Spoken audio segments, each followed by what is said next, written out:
Alright, hello and welcome to yet another no-name MAME game. Today's no-name MAME game is Super Space Invaders 91. And let's check out the intro screen, making Space Invaders look super exciting.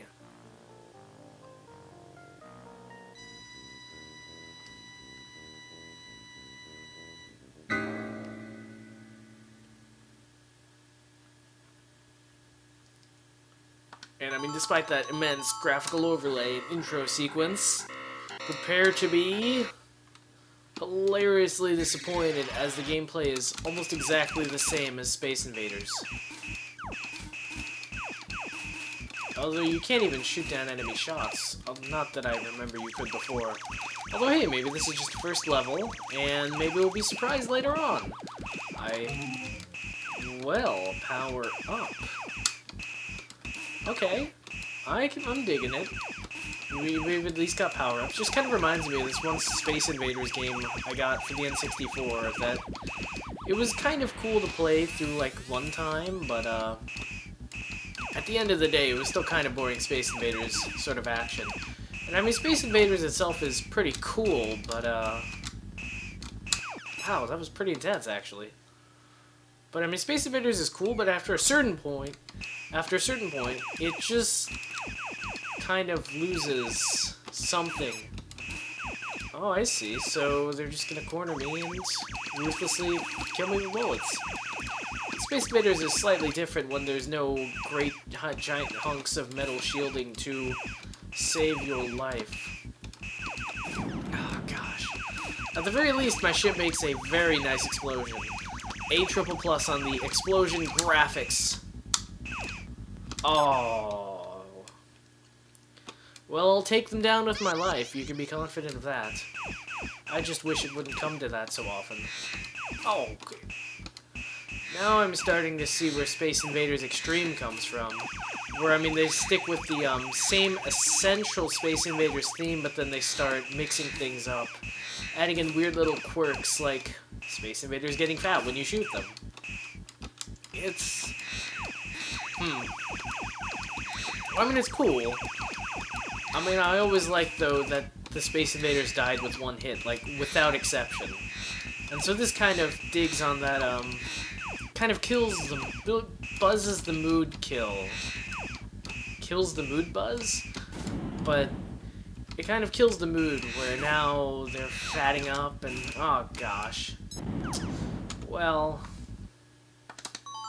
victory and death, I always say. Oh gosh. And then they respawn at the top of the screen. It's like they're trying to...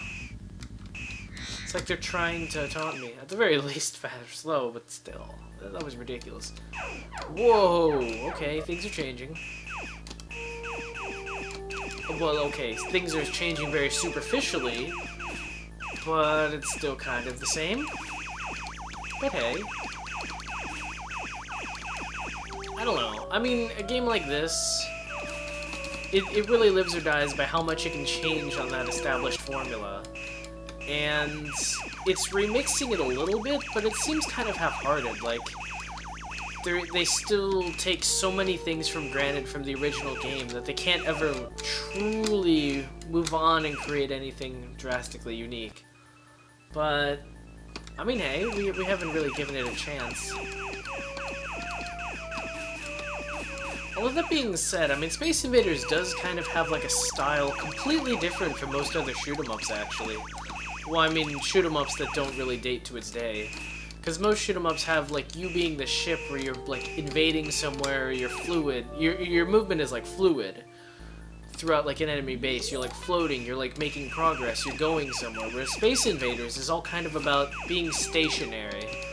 And I wonder, too, if that kind of gives the game, like, connotations of, gives the game's undertones towards, like, mastery more than anything else. Because with, like, shoot-'em-ups where you're actually going somewhere, you can pretend, like, hey, it's all about going on an adventure. But with the Space Invaders, you're pretty much stuck there. All you can do is pretend, like, well, I'm stuck here, but I'm gonna be the master at this.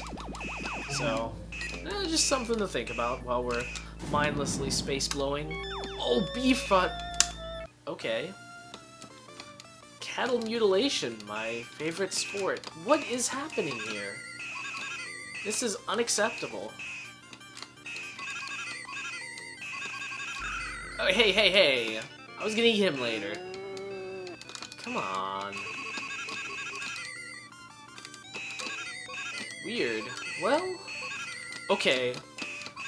While I have been giving this game plenty of flack for, quote, not changing up the Space Invaders theme, I will give them credit. No two levels have felt the same. I haven't been this, like, surprised from a shoot-'em-up since Gorf, which I hope you guys checked out, by the way.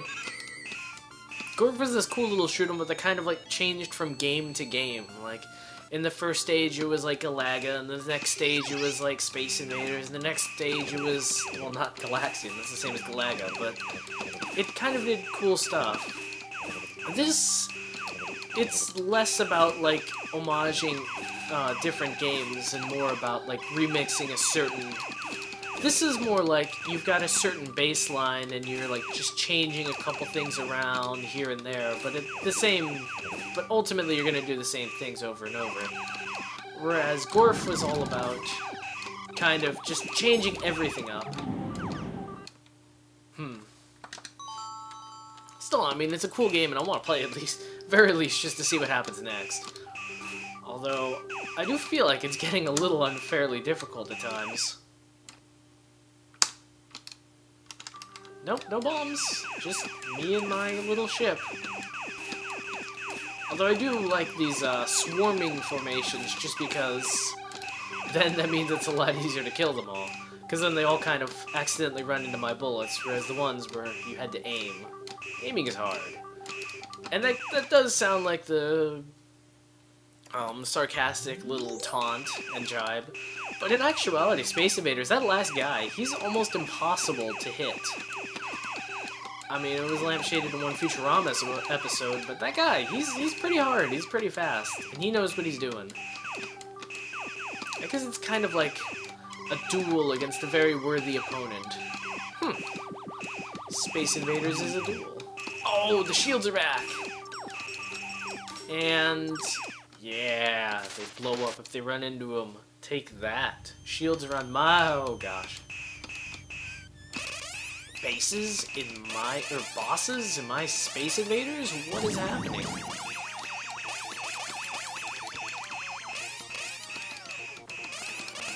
Dang. Ah, okay. I do kind of like the addition of shields, but ultimately, it doesn't really excuse you making your game, like, ridiculously hard. Wow, I don't even know what level I'm on. Round 11. I've just been flowing through these ones. I don't even really think they've kept the same background. Whoa. Okay, these rocks. Asteroids is the semi-technical term. I mean, plenty of shoot-'em-ups have featured rocks, but I mean, these ones are just coming at you. Actually, it's kind of weird. The asteroids, at first you think they're all about, like, being able to shoot them. They're all about skill like that. But no, in actuality, it's typically an exercise in restraint. Because if you've ever played Asteroids, the original arcade game, you know that if you just go out willy-nilly and shoot all the asteroids, then you're gonna die a very painful death very quickly. It's all about kind of being patient with the asteroids, knowing, like, when to kill them and when not to. That being said, in this game, it's much more of a straightforward, don't shoot the asteroids sort of affair, but still, it's nice. Ah, oh gosh. I kind of like the ship's little, like, twirly maneuver whenever he gets hit. He's like, oh, doink. He's not even like anything, but it's just a nice, classy little touch to the animation. Although something I do not like is the slow left-to-right speed characteristic of Space Invaders. Oh, I've heard rumors that there are paddle controllers that you can play Space Invaders with, and I definitely got one for Space Invaders Extreme, and that game has never felt... well, you know how sometimes when you just get a controller that makes a game feel right? Like if you're playing Street Fighter on an arcade machine, that's also the same sort of sense you get when you're playing Space Invaders Extreme with a paddle controller. It just feels right. It feels like the game was specifically made for that. And it also feels a little bit unfair to anyone who doesn't have one, but that's just what it feels like. And this really could use a paddle controller. Oh well. Maybe next revision. Time stop? That's not a very convincing time stop. What is this time stop? What exactly stopped there? I mean, I summoned the death butterfly, and I'm glad for his moral support, but nothing, there's no time, the enemies didn't stop. That was a weird power-up to get. Dang. It's difficult, because the one place you gotta shoot, he's guarding by shooting at you. Which, I mean, actually kind of makes sense if you think about it, because what spaceship is just gonna sit there and let you shoot at it willy-nilly? But, it's annoying, I'll say that much. I don't know, it kind of gets into, like, how, sometimes works of art take liberties, let's say, with reality. And you can't just blindly decry them as all being bad, because sometimes it's for your enjoyment. I mean, you really think, Space Invaders would just...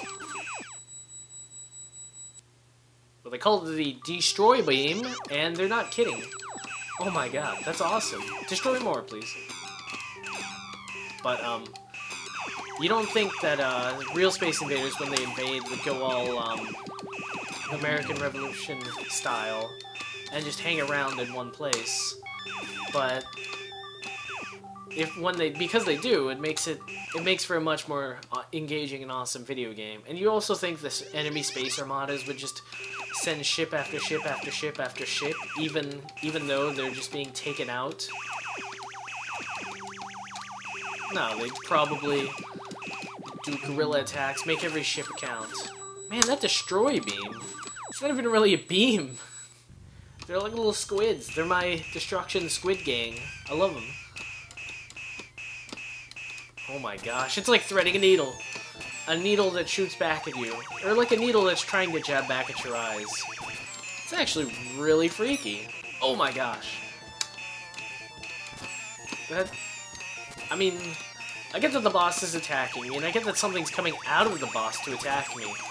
But that it's the same weak point, that the boss is just so mad at me that he wants to, send out his weak spot even just to destroy me faster. That's pretty impressive. That being said, the same could be said of everyone who ever, like, shot through their own shields just to get a better shot at the enemy. Pretty reckless and dangerous, but impressive nonetheless. And I've turned on auto-fire for your benefit, even though it's making this fight a little bit harder. Just because with auto-fire on, it's a lot quieter. You really want to hear this all the time? I don't.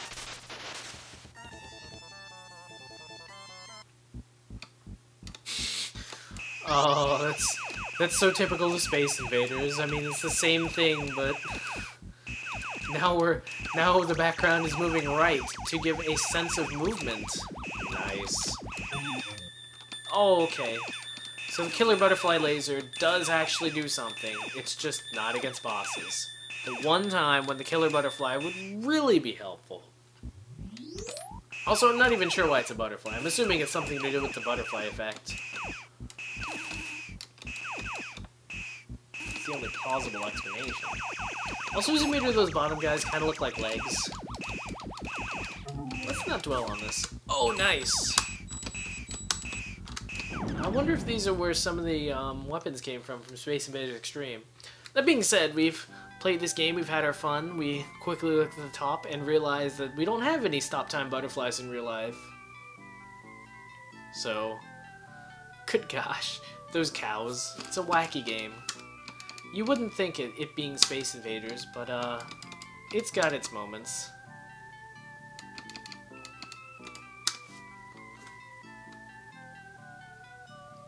I mean, I might be digging on it after all, but it's like, when you spend this much time just to see what happens next in an arcade game, you know the developers are doing something right.